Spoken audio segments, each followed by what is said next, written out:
Good afternoon to all our listeners and viewers of the NDC Heartbeat podcast. We want to welcome all those of you who are on WeFM, Vibes FM, Spice Capital Radio, and now Talk Grenada. They're at 90.1. We also want to welcome all those of you who are on the NDC Facebook platform, and we encourage you to share the program. Well, for today's program, what we'll do is to share with you an interview which I held yesterday with members of the Bain family whom have come together to present school supplies to the St. Dominic RC and St. Teresa schools in St. David. And they're also supporting 6 families to help them meet the annual costs for internet services over a 3-year period to start with, under the government's recently launched program known as JUMP. This program will afford needy students and, of course, their families to pay only $20 a month to receive internet services. That program, I'm encouraging those who are in need of it to please take advantage of it. Only $20 a month for internet services so that your children who are attending school can have the benefit for study purposes. Okay, so what we'll do after this interview is to share with you excerpts from the last sitting of the House of Representatives. This was on Friday, 25th, and we will bring to you excerpts from the Honorable Joseph Andel and Prime Minister, the Honorable Deacon Mitchell. Well, stay tuned as we now present to you the interview held with the Bain family, Bain sisters. There's about 9 of them actually, but was only 3 at the interview. So we'll start off with this. Hope you enjoy the program. Have a great Sunday afternoon.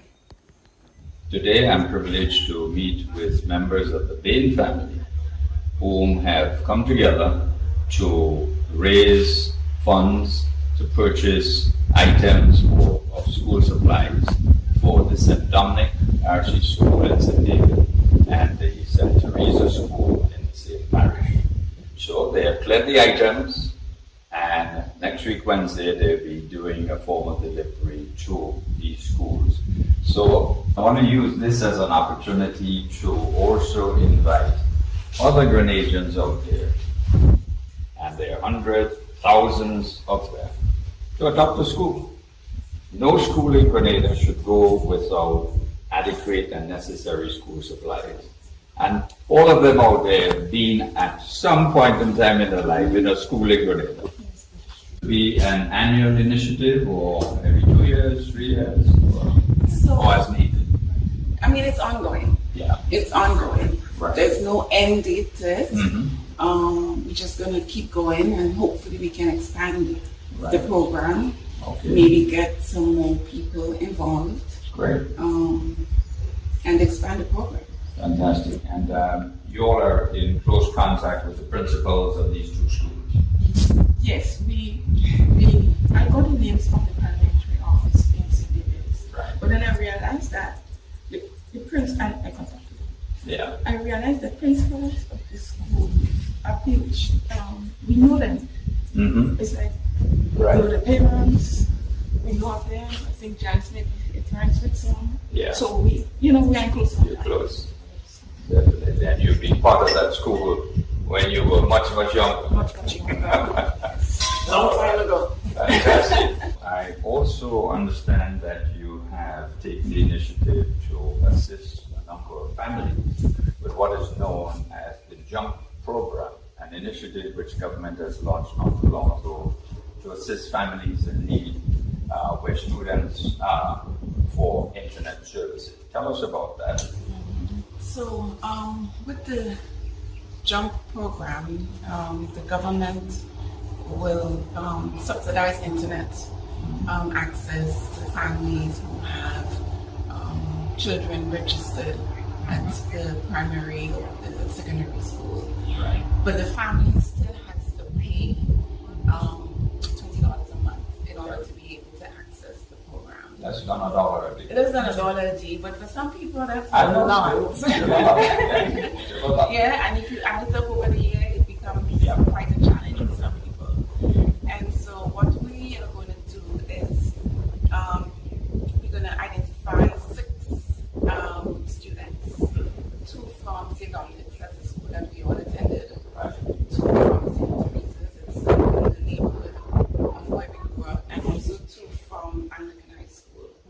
That's 6 families. 6 families, yes. Okay, all. And so we will pay the amount that they should have paid in order to make, which is the $20, in order to access the internet. And that would be $20 a month. Right. And in the Continuously. we're going to do that at least for the next 3 years. And Wow. then we'll see whether we need to expand it to more families or, what the need is at that time. Great. And then we can move on. Fantastic. Well, how can you contribute now out in the diaspora to encourage other Jamaicans to come on board with this initiative of Adopt a School? And of course, the school aspect is one thing, but the internet is so fundamental to education that it kind of goes like a package, What do you think you can do out in Atlanta to assist in this initiative? Well, I'm thinking of all my friends Yep. that went to medical school because, we all got scholarships to attend medical school. Right. And so I know they're ready and willing to give back. Fantastic. And I'm sure that they would be, once they're aware of the program, they'll be willing to help provide the funds initially, at least, to make sure that the students can access the internet. Because they understand the importance of the internet in terms of just broadening your whole view of life and education and stuff like that. So I'll be reaching out to them.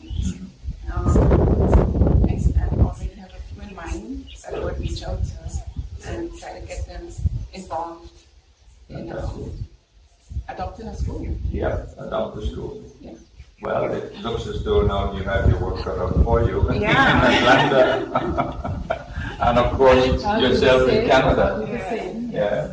It shouldn't be too hard. I mean, people are willing to give back. Yes. And I know they'll be willing to help. Great. Here now is the Honourable Joseph Andel, Minister for Foreign Affairs. Mr. Speaker, a few months ago I said I was baffled, and unfortunately I have to say that I'm again baffled. Because on the one hand, you hear some people saying that there is no explanation. On the other hand, you hear some saying there is a little bit, and you still have another set saying there is, but it is inconsistent.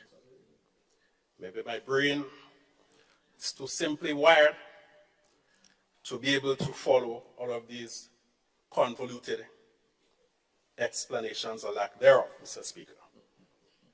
I counted 10 columns in the document, Mr. Speaker. Columns 4, 5, and 6, or 3, 4, and 5, clearly state the rationale behind the request for the sums that we are asking be appropriated for the different purposes. Of course, one dumpling might be enough to satisfy one person. 10 dumplings may not be enough for another person. So the question of how much explanation is enough is debatable. I'm therefore not going to argue with anyone if they say that it is not sufficient for them. What they cannot say is that there is none. At least they cannot say that with any level of veracity to it. Mr. Speaker, justification has been given for the appropriation of every sum listed under every item in the document, Mr. Speaker. Mr. Speaker, it seems as if some people have a fixation with loving to see poor and vulnerable people around them. Whenever measures are proposed that would bring a qualitative lift to people's lives, certain people always seek to poke holes and to talk about things that will continue to trap people in a state of poverty and dependence. On this side, Mr. Speaker, our concern is to empower the people of Grenada to such an extent that years down the road, seed will be a footnote in our history and not a foundation pillar. The lamentations about seed, Mr. Speaker. When you think that just about a year ago, thousands of Grenadians had their pension rights restored, not only the rights restored, but the actual money in their bank accounts. It stands to reason that even if it were true that people are removed from seed, and I'm reliably informed that some people are confusing COVID relief with seed, it stands to reason that many of the people who were once destitute, that thanks to the commitment of this government, now have their pension, they are no longer wards of the state.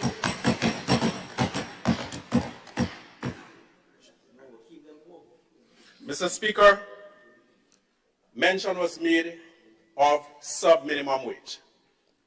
And I was very happy to hear the honorable member from my neighboring constituency, perhaps unwittingly, admit that she was part of a government that had people working for below the legal minimum wage.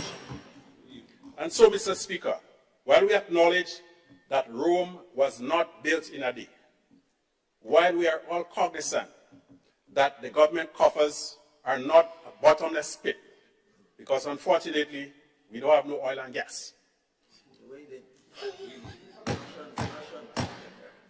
We have a commitment to work to uplift the material standard of living of our people, and the longest journey begins with one step, Mr. Speaker.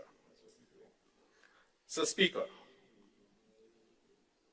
it is one thing to come here and engage in political grandstanding and to talk about unemployment on the rise and people getting left, right, and center fired. Where is the evidence, Mr. Speaker? Mr. Speaker. Yes, Mr. Speaker, we all have a commitment, or ought to have a commitment, to the truth. Many of us hold up the Bible and are holier than thou. Yet, when it becomes politically expedient, the truth becomes a leper, something to be avoided. Mr. Speaker, a few years ago, a young man complained to me. He went to do his driving test. And just because he put in reverse gear when he was supposed to go forward, he failed it. That is all, you know. Just because I put in reverse gear when I was supposed to go forward, they failed me for the driving test. Mr. Speaker, there is a recognized retirement age of 60. So to come here and say, just because somebody reached 60, they send them up, they fire them. That, Mr. Speaker, is a very unfortunate statement. Another one in Guelph tell me, he went to the bakery and just because he don't have money, they refused to give him a bread. Confusing. Mr. Speaker, even though some of us may have lost faith, we must still keep hope.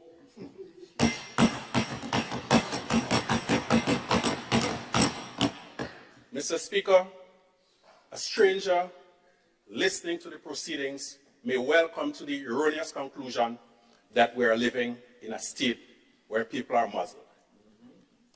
And hearing statements about, you can't come here and ask questions. You can't say this. Which country are they talking about, Mr. Speaker?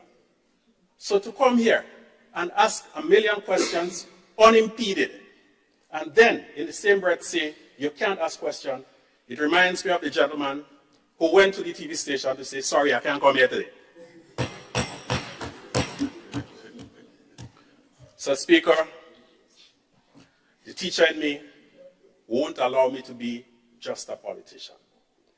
And I think, therefore, I have a responsibility to explain to some members of the House that there's a difference between the retirement age and the pensionable age. If we do not know that, learn it. If we know it, stop trying to mislead and deceive the people of this country.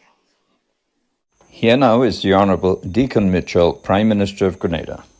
Mr. Speaker, under the Ministry of National Security, there's a recurrent item of approximately 4.5 million, a little less than $4.5 million. Mr. Speaker, this sum became necessary and was not appropriated in the initial budget because, Mr. Speaker, when we assumed office, what we found is that security contracts were being issued from various government ministries, departments, with no oversight. In fact, we saw in some instances where the same contractor was being paid twice by different ministries. And when we sought to get a comprehensive report of the amount of contractors, the fees being paid by contractors, being paid to contractors, who they were reporting to, who was supervising them, Mr. Speaker, it took an enormous amount of time and effort. And in some instances, we still were not being provided with information. Persons were being paid, there were no contracts, there was no documentation to support that. So in an attempt, Mr. Speaker, to rationalize this process and to bring all of the security contractors under a umbrella ministry, Cabinet approved a policy to have all of the security contracts be issued out of the Ministry of National Security.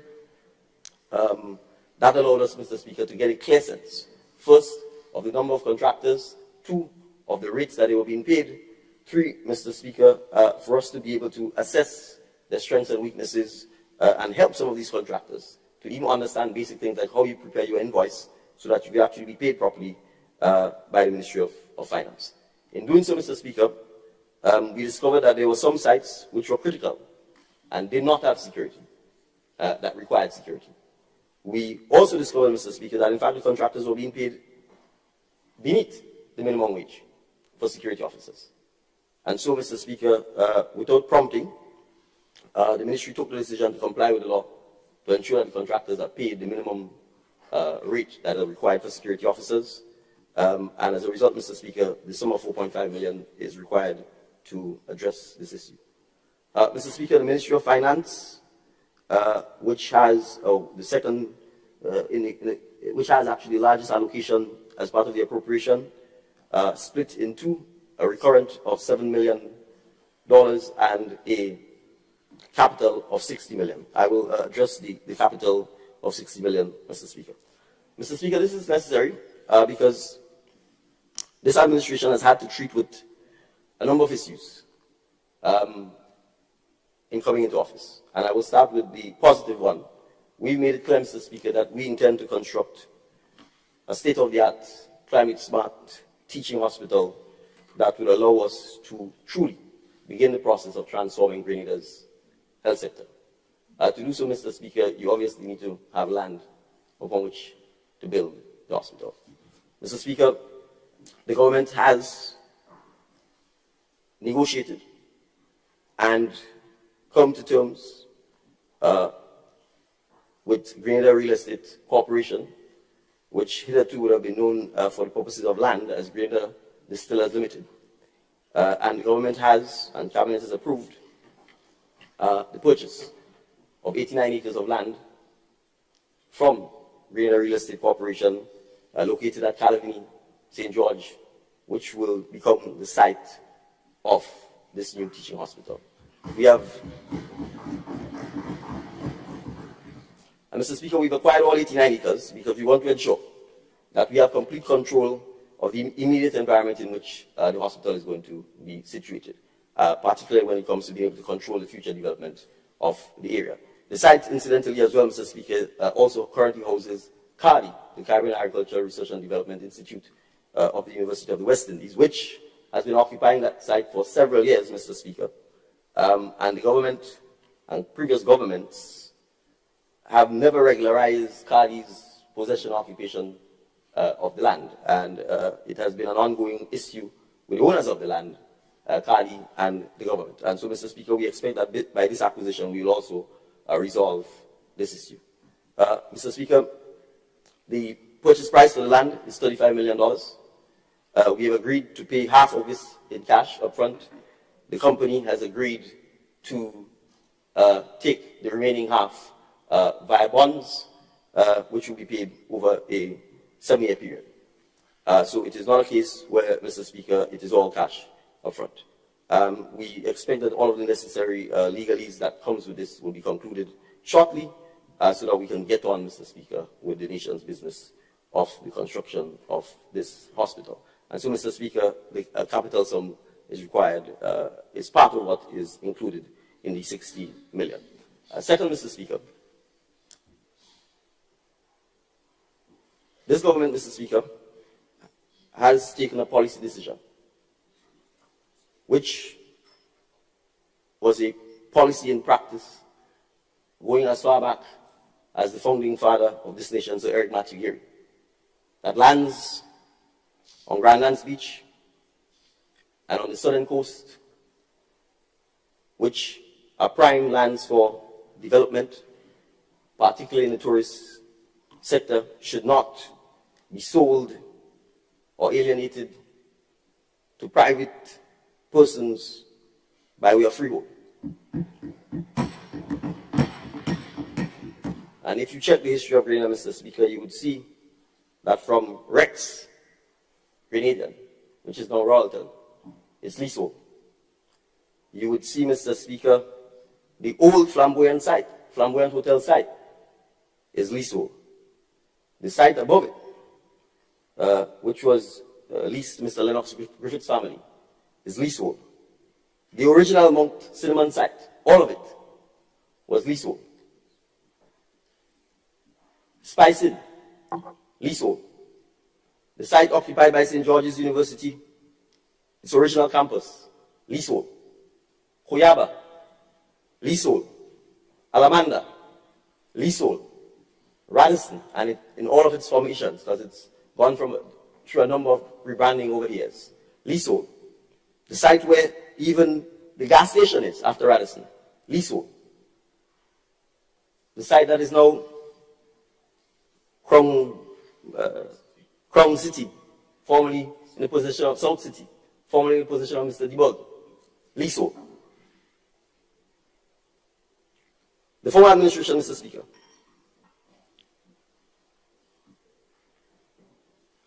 took an incredible decision to transfer to Timber Holdings Limited the freehold to the largest single parcel of land on Grandlands Beach, which houses the Radisson Hotel, in the hope that on transferring Grenada's patrimony, that we would get some marketing from Mr. Lewis Hamilton, the renowned Formula One driver. That marketing has never happened. Second, Timebook had committed to purchase the lease from Mr. Nicholas, Grenada Limited, in the hope that by acquiring the lease and by the government transferring the freehold for virtually no consideration, that the two will merge and that Timebook will become the freehold owner of this 20 acres of land on the beach. It was clear, Mr. Speaker, that Timebook Holdings had failed to purchase the lease from Mr. Nicholas. The former NDC administration, then led by Tillman Thomas, took the decision to reacquire the freehold from Timebook Holdings. Timebook Holdings challenged that decision and the matter was in court. When the former administration took office after 2013, it terminated the litigation and left Timebook Holdings with the reversion to the freehold. So it left a company which never purchased the lease and which in any event clearly had no control over Lewis Hamilton himself and was unable to do any marketing for Grenada with the reversion to the freehold. The effect of which is that that company has been collecting $250,000 in rent, which is the people's money, which should have been going to the government and people of Grenada for the last several years. 250,000, $250,000.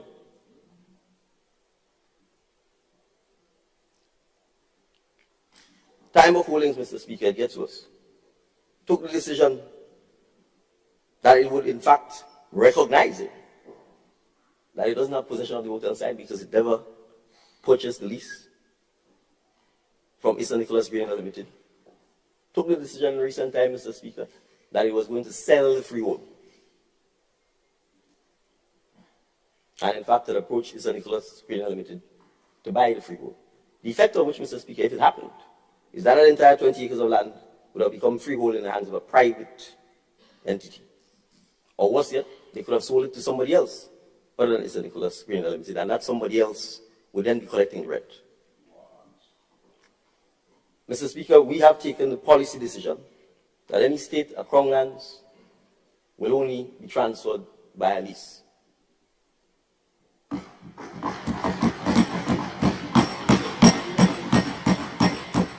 And so, Mr. Speaker, we've had to take the painful decision to repurchase the freehold from Time Book Holdings Limited.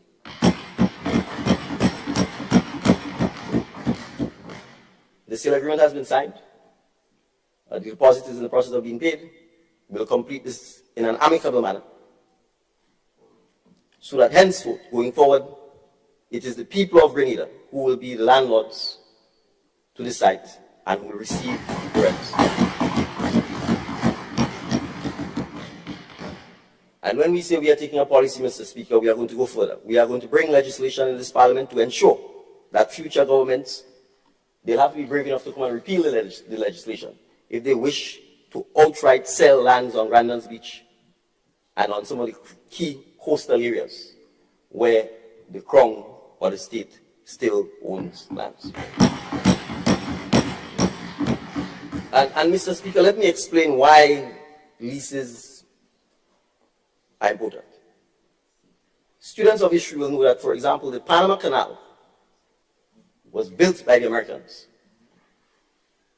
Teddy Roosevelt invaded Panama, seized the Panamanians' land, and constructed the Panama Canal. In the usual American, perhaps arrogance, sometimes pomposity, I think he felt the Panama Canal was good for the world. And who were the Panamanians to be stopping progress? But there was one thing they did. They leased the land. They didn't annex it. They didn't buy it outright. So, 100 years later, and for the record, many Grenadians and many persons from the OECS and the Caribbean went to Panama to build the Panama Canal, and many of them died in the swamps of the canal. And if you go to Panama today, you will meet descendants of Grenadians, Vincentians, Barbadians. 100 years later, Mr. Speaker, the canal reverted to the Panamanian people. They are running the Panama Canal, and they've since expanded it. If this land was annexed or sold to them freehold, they would never be able to do so unless they found money to buy it back. So, Mr. Speaker, when we have these leases, the leases allows the government and the people of Grenada to monitor the performance of the developers, to hold them to the conditions, and if they do not comply with them, it gives us the opportunity to terminate and to find other developers who are willing to do so. And I want to emphasize, Mr. Speaker, right, that we have examples of this. We have the leasehold site that formerly housed St. George's University. It is in a state of disrepair. The lease is coming up for renewal.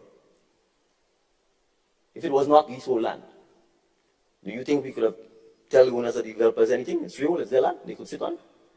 But it's leasehold land, the lease is coming up for renewal. It gives the people and the government of Grenada the opportunity to now say to the developers, if you wish to renew this lease, you're going to have to develop this site. And that is in fact where we are, Mr. Speaker, because I have signaled that to them, they have gotten the message, and we've since received their concept, outline plans as the development they intend to pursue there. If this was freehold land,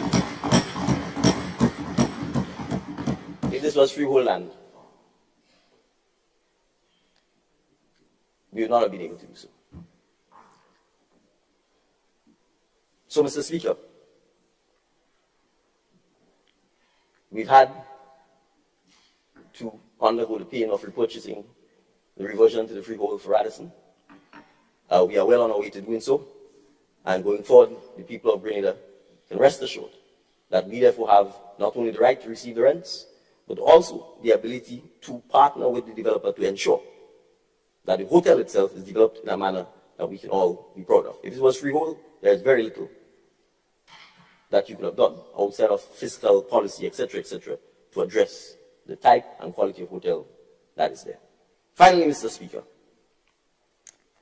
the sum also represents an appropriation for what we expect in a matter of a short period would be the Coroner Bay issue. As you're aware, Mr. Speaker,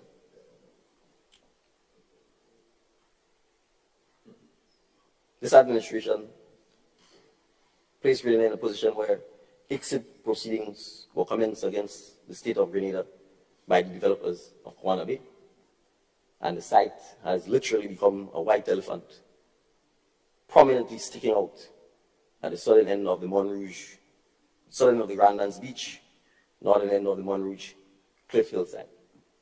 Mr. Speaker, we have been in sustained negotiations with the developers to bring this matter to a resolution. And we anticipate that we will be able to do so shortly. And so we are making the necessary appropriations in that eventuality. And it is therefore part of that $60,500,000 that is there. Mr. Speaker, I will say more on this on another occasion, because I think the people of Grenada needs to be told the kind of financial implications that they have been made to bear over several decisions taken by the former administration, which we now have to pay for, in relation to several projects. And so we will prepare the list, Mr. Speaker, and make it available so that the public itself can chew on those matters at the appropriate time. Mr. Speaker, I have highlighted the Ministry of Finance because obviously you would see $60,500,000 is the single largest appropriation set out there. And I thought it important, since my friends obviously had a little consternation over whether or not we would simply come and give a very redacted version of the presentation and not go into the details as to the estimates that are before them. And I did undertake, Mr. Speaker, at the committee that within 14 days we will provide even more detailed information. So this is, in effect, in the interest of time, Mr. Speaker, a snapshot of this. But we are quite happy, Mr. Speaker, to provide the details, because this is a government of transparency.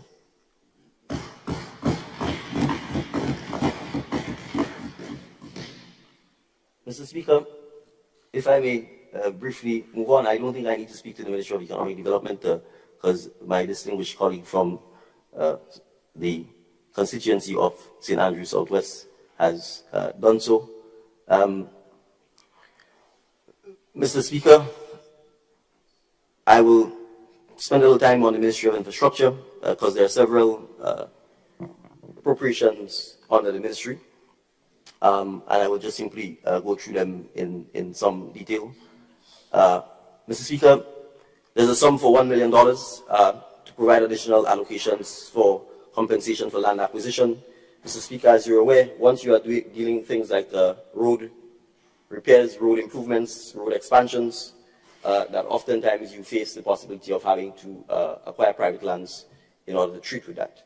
And by way of simple example, Mr. Speaker, we are seeking work has been delayed on the Cliff Woburn site, Mr. Speaker, because the designs which were provided were essentially the same thing, rebuild the road exactly as it is. Mr. Speaker, we all appreciate that there's significant construction taking place on the East Coast, which means large trucks, large trailer trucks traverse this route.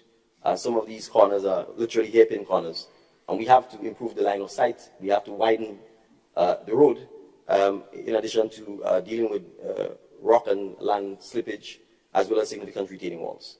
So it is likely, Mr. Speaker, that there are some private lands in the vicinity of where we are trying to widen the roads that we may need to acquire. And so it's important for us to have the allocation to make sure that if we get to the point where we have to acquire private citizens' lands, that we have the funds to do so. Mr. Speaker, the state of government buildings. Let me rephrase that. The state of state buildings, because when we speak of the government, we tend to speak of the executive. State buildings in Grenada is appalling.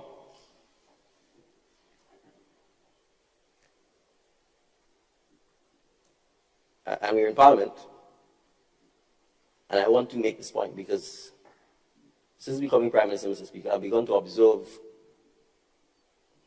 and I'm saying here the state's behavior when it comes to looking after the state's assets. And I think I completely understand why our buildings are in the appalling state they're in. It doesn't seem that we have respect for taxpayers' money. So we construct this fancy building, and we seem to think maintenance isn't important. So for months, I've had to suffer, and I think many of the colleagues who are using this building, with no air conditioning. You pass, you see the toilets out of service. You see leaks in the roof, nothing happening.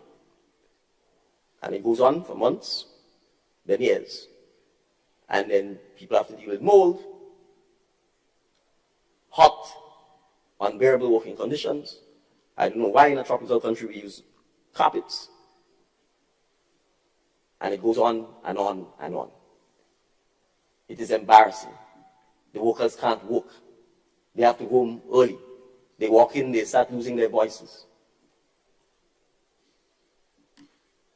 It is as if we somehow think that by not taking care of our own assets, where people are required to work, where the public is required to come and obtain government services, that somehow miraculously, if we don't pay attention and take care of those things themselves, that somebody else will do it for us. So, Mr. Speaker, you go to the Supreme Court Registry Vault.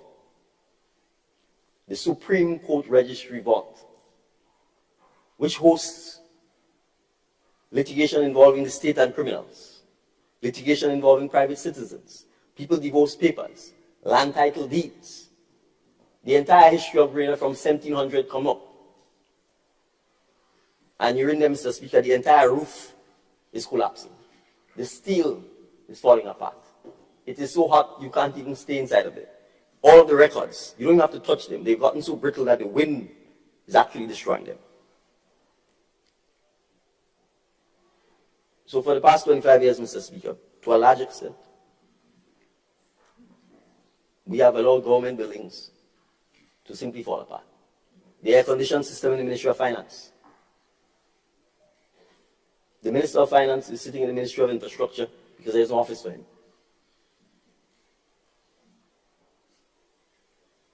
That is the state of affairs, Mr. Speaker. Because we have not maintained government buildings. We have not put the appropriate provisions for maintaining the government buildings. And so the little sum of $4 million which we have here as a supplementary appropriation, Mr. Speaker, is really, at best, I can't even call it scratching the surface, to address the significant challenges that the government, not us, that the state of Grenada is facing with the work environment. And the net effect of that, Mr. Speaker, is then you have to go and rent ad hoc buildings all over the place, from the police force to the Ministry of Health, Ministry of Finance, Inland Revenue Department, they're all over the place. Because there's been no planning. There has been no attempt at maintenance of our assets, so that, in fact, we could ensure that people are in a safe working environment and that people could be productive. So, Mr. Speaker, as I said when we had the budget presentation, it is probably going to cost $1 billion to sort all this stuff. The Governor General's house has never been rebuilt. The old Parliament building has never been rebuilt. The official residence of the Office of the Prime Minister is leaking. It's full of molds. Right? I can go on and on. So, Mr. Speaker, the $4 million is really an attempt to find some, in a sense, putting a plaster on so that at least some workers are not in and inhumane and unsuitable environment. But this is an issue that I'm raising it, Mr. Speaker, because the public has to interact and go to these places. And so when they go at 12 o'clock and there's no staff, it's because you can't stay in the place. Right? And that is the challenge we face. So the sum of $4 million that is there to provide additional allocation for the construction, rehabilitation, refurbishment of government buildings, as I said, is really a drop in the ocean. This is a significant challenge that we would have to address over the next several years. There's a sum of $2 million additional support for the St. John's River flood mitigation project, which I'm sure the MP for the town of St. George would be happy to hear about. As I indicated, Mr. Speaker, 2 bridges are to be constructed. One, which is known as the Steel Bridge, or the one closer to the Steel's auto supplies. That bridge has to be redone. And then the famous Green Bridge, the famous Humpback Bridge. That bridge, Mr. Speaker, as well, also has to be, a new bridge has to be built. Mr. Speaker, as I said, we've had estimates from the consultants, which gave us pricing for these bridges, but the tenders have come back in almost all cases double that amount. And so we've had to go back to the drawing board, Mr. Speaker, to make sure that either the consultant is right and those who are tendering are wrong, or whether those who are tendering are right, then obviously our consultant has to go back to the drawing board. So we need to make sure, Mr. Speaker, that we get value for money. Because as I said, the 2 bridges combined, the tenders are coming in the region of around $50 to $60 million, which is something I find a little difficult to swallow for constructing 2 bridges that are, in our view, Mr. Speaker, not over a massive river or wide expanse of land. But the other works that need to continue, the entire road itself in River Road needs also to be repaved. So those are some of the 3 major outstanding works that we have to deal with. There are 1 or 2 complaints by some of the private property owners closer to the mouth of the river that the works may have had some negative impacts on their property, and that is something we also have to look at to see whether that is true or not. Mr. Speaker, there are allocations of $5 million for additional asphalt works and $3 million for additional concrete works, and that is obviously in relation to road works. Mr. Speaker, the Ministry of Infrastructure has some challenges. We are looking to address them. And some of these challenges, Mr. Speaker, are systemic. So everything is completely outsourced. So you appreciate, Mr. Speaker, that, again, for the entire country, not to have any equipment itself, to just basic things like its own road maintenance, tells you why we've had challenges with all of this, especially in the rainy season, when you know with heavy rains, asphalt is likely to wash out and you're likely to have holes. So inevitably, Mr. Speaker, you probably, if you look at the history of the Ministry of Infrastructure, you probably see traditionally it's always the ministry that comes back and probably takes up the largest chunk of the capital budget for reasons like this. So, Mr. Speaker, those are issues that we are working on at the Ministry of Infrastructure to be able to address so that we can get better value for money and that we can ensure that the public can feel proud of the state of the nation's roads. Mr. Speaker, there are some smaller additional items there which are quite self-explanatory in terms of the details that have been provided. And I don't think, therefore, it is necessary for me to get into them in detail as it relates to the Ministry of Infrastructure. I would wish to spend a little time. The Minister of Youth, Sports and Culture is here, so I will certainly give him the opportunity to talk about the sums that are there.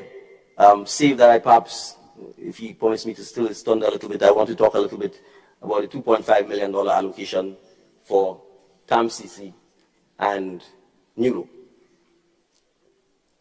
Mr. Speaker, we made it clear that the future of Grenada requires a government that puts education as a priority.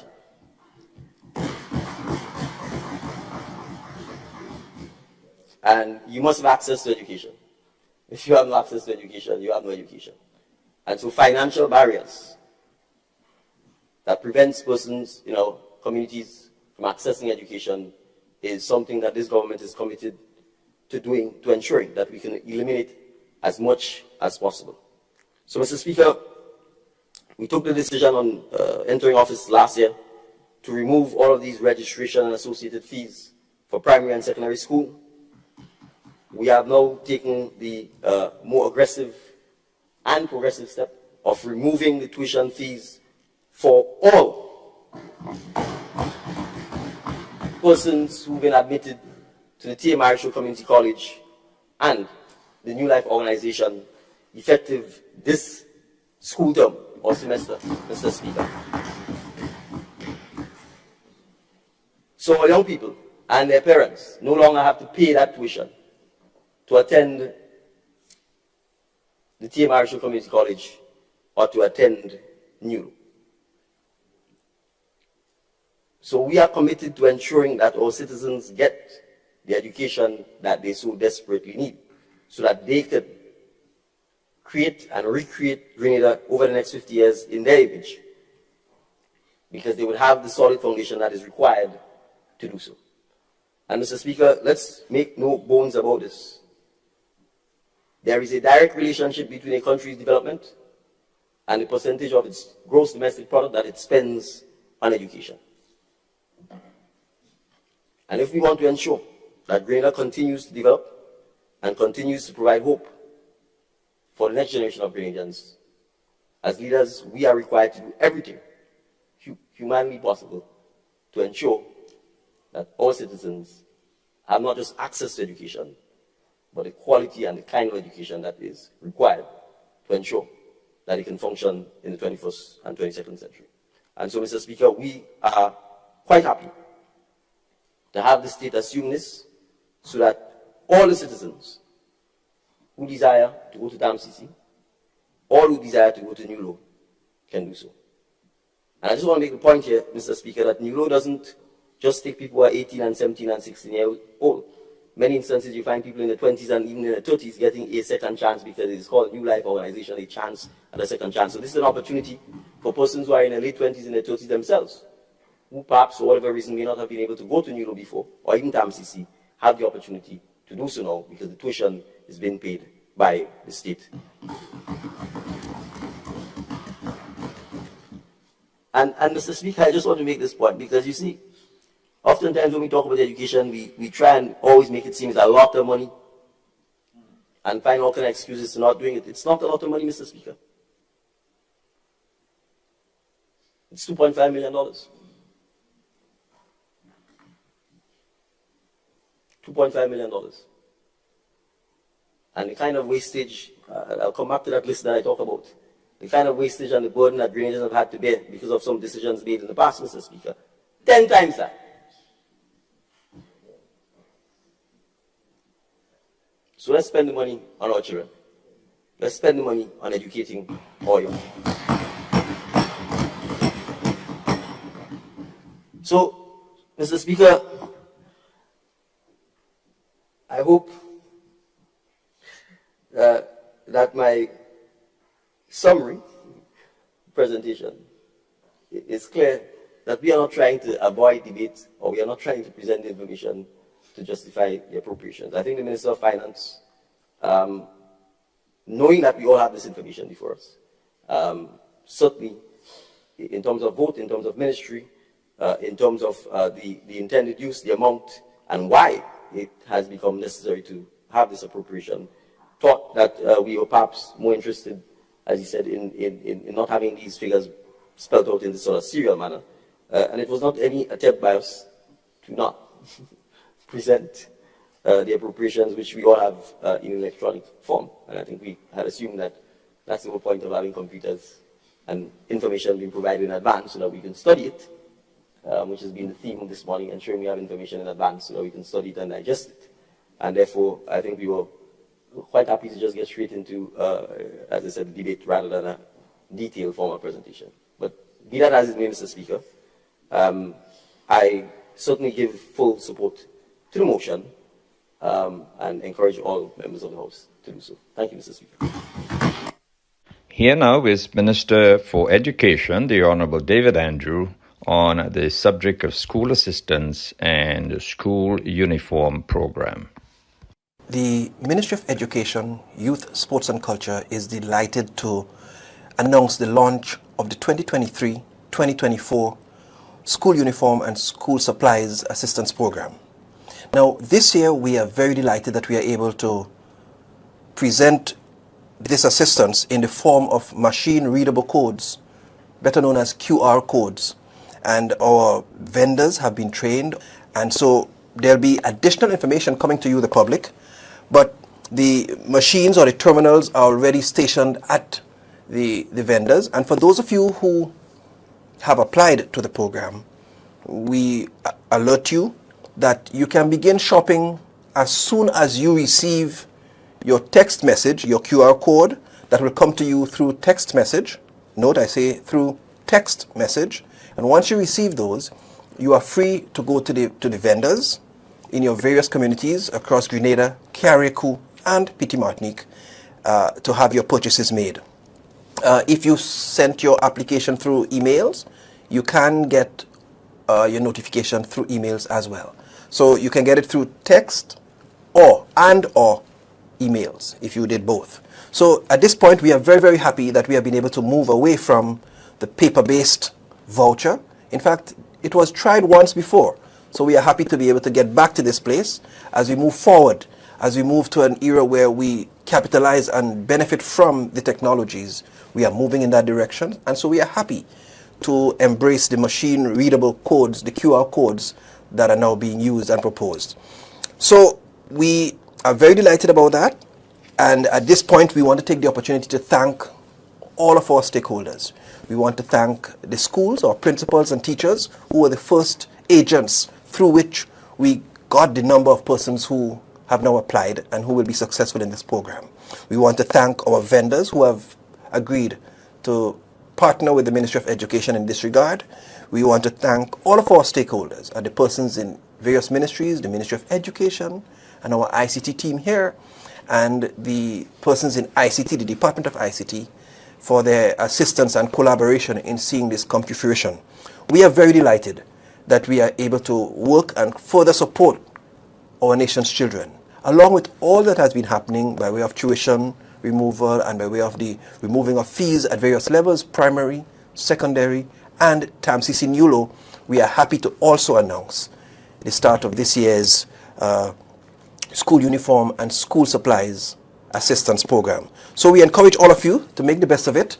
The Ministry of Education will continue to update you through press releases, videos, and other information that will tell you who the vendors are and the steps to use those. Once again, we thank you, and we are happy to partner with you and to support you on your educational journey. All the very best.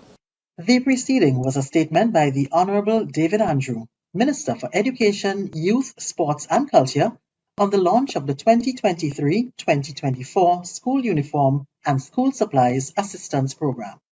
Hello parents, we're excited to introduce our new digital School Uniform Assistance Program designed to make shopping for school supplies easier for you. In this video, we'll guide you through the simple steps to use your QR code grant voucher for school supplies and uniform products. So, let's get started. Successful recipients will receive a text message and/or email from our processing provider, WePay. Applicants who do not receive a text or email can contact the Ministry of Education's Student Support Services Unit to find out if their application was successful. Applicants who receive a text or SMS message should have the following link on their phone. Please note that this is a text message and not a WhatsApp or other messaging services type communication. This is an example of what the text or SMS message will look like. Please note that you will need internet access to click the link in the text message to view your QR code. We highly recommend that you take a picture or screenshot of this QR code in the event that you do not have internet access while shopping. This is what the QR code will look like. For recipients who received an email, the format is quite similar, and this is what that email will look like. Please check for an email from support@wepaytoday.com. Please check your email's junk or spam folder, as this communication may accidentally go to those folders. Once you receive your QR code, you can immediately begin shopping at the designated stores for your school supplies. To know the designated shopping areas in your community, you may contact the Student Support Services Unit at the Ministry of Education. The NDC St. Andrews Northeast Constituency Branch presents our exciting Back to School giveaway and movie night at Pearls Playing Field, Saturday, September 3rd, 2023 at 5:30 p.m. Eats and drinks will be on sale. Don't forget to bring your kids to have fun as they head back to school. This event is powered by Dr. Tessa Sincere. Don't miss out.